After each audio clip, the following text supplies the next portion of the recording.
Papa Malik, le temps volé. J'ai consacré ma vie à l'éducation. J'ai été instituteur pendant 40 ans, à former des générations d'enfants.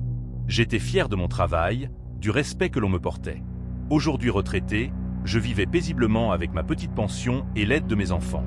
Un jour, une jeune femme, la mère d'une de mes anciennes élèves, est venue me voir. Elle avait des problèmes financiers, des dettes. Elle m'a demandé de l'aide, de lui avancer une somme d'argent qu'elle me rembourserait. Par pitié, j'ai puisé dans mes maigres économies pour l'aider.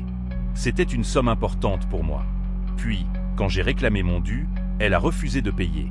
Elle a commencé à m'éviter. Quand j'ai insisté, elle a menacé. Et finalement, elle est allée à la police.